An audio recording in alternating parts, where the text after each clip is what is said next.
Persian analyst, Kilth, primary log, cycle 3.1, subject, pre-contact, observation, planet 3, sector 7G, the region the natives call Appalachia. Our stealth frigate, the Unseen Truth, hangs in the upper atmosphere, a ghost in the planet's magnetic field. Below, my micro-drones provide a perfect multi-spectrum feed of the target zone. The mission parameters are clear. Observe, analyze, identify the command structure of the dominant indigenous species for a swift, non-disruptive regime change. Our orbital data suggests this region was sparsely populated, technologically regressed, and thus an ideal soft target for our initial foothold. My analysis has confirmed our projections. The bipeds live in scattered, low-density dwellings. Their infrastructure is primitive, yet tonight my drones located a massive, anomalous gathering, roughly 1,000 of them. A highly significant socio-cultural event, a ritual. The site is a carefully prepared rectangle of trimmed grass illuminated by towering chemical-to-electric light pylons. The perimeter is heavily defended by tiered seating structures, packed with the general populace. They are segregated by vibrant clan-specific colors. Their faces are painted with aggressive markings, and they engage in coordinated, rhythmic vocalizations, a form of war chanting meant to intimidate the rivals. Commander Zahn. As I transmitted my initial assessment, I believe we've located the local warrior caste in their primary training ground. The ritual appears to be simulated territorial conflict. Elaborate, Analyst Kith, her voice calm and modulated, returned through my AV implant. Observe, Commander.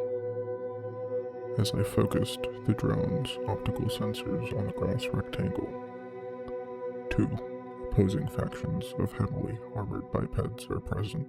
Their physiques are exceptional for their species, massive, dense with muscle fiber.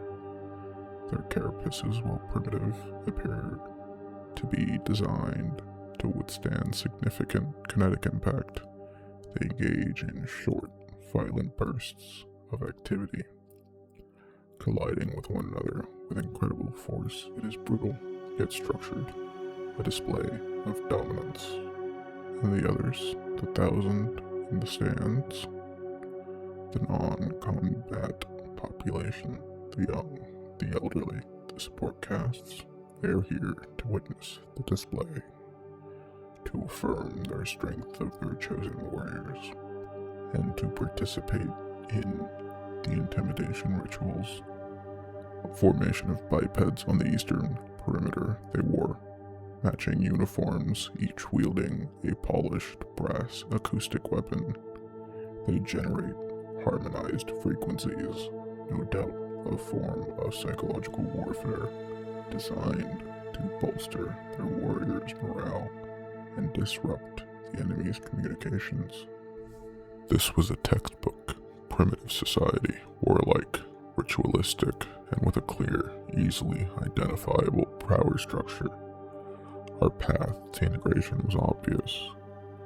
The key, as I continued, is the High Chief Dan, the warlord. I zoomed in on an older, thick-set male patrolling the sidelines.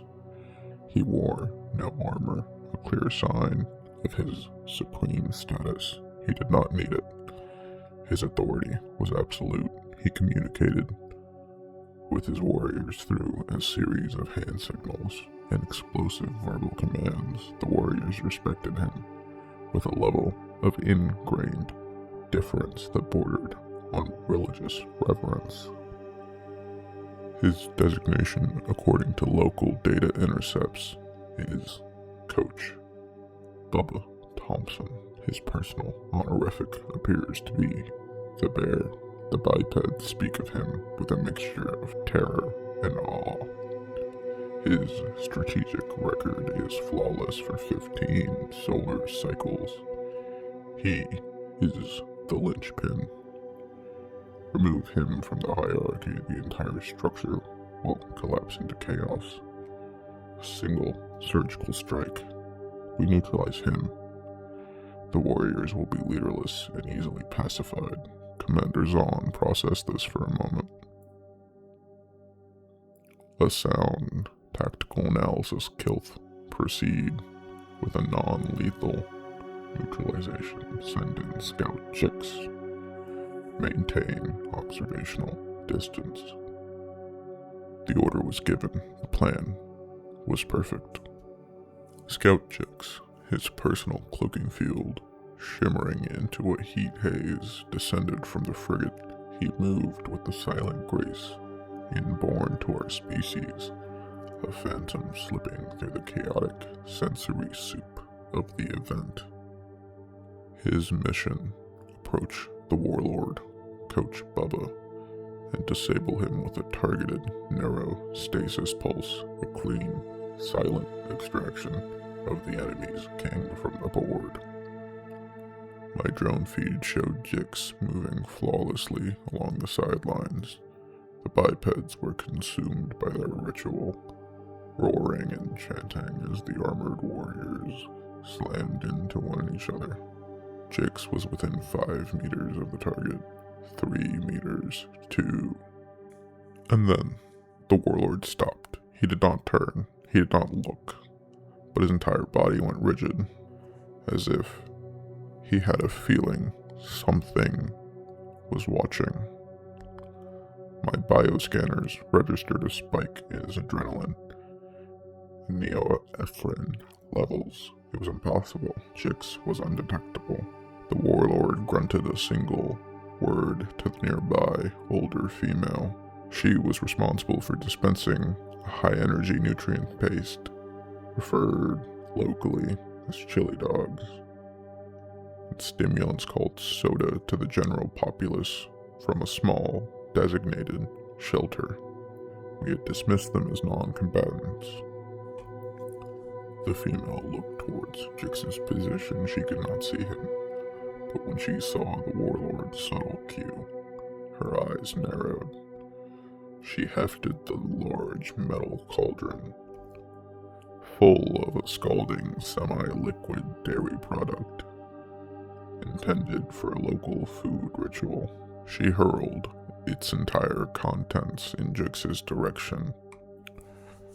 The molten substance splattered across Jix's cloaking field. The thermal shock and sticky adhesion caused an overload in the cloaking emitter. Jix flickered into visibility for a microsecond, covered in glowing, dripping cheese before the field failed completely. His slender form stood revealed to the 1,000 or so watching bipeds. For a single microcycle, there was absolute silence. The war chants died. The armored warriors paused their conflict. 1,000 pairs of eyes focused on the cheese-covered alien standing next to their warlord. I expected fear, a breakdown of social order. I was wrong. What I witnessed next was pure, unadulterated rage. The warlord, Coach Bubba, did not flinch. He did not recoil. He pointed a single finger at the exposed Jix and bellowed a single command that my translator struggled to parse. It sounded like a call for a specific formation. It was a word I would come to fear. Blitz.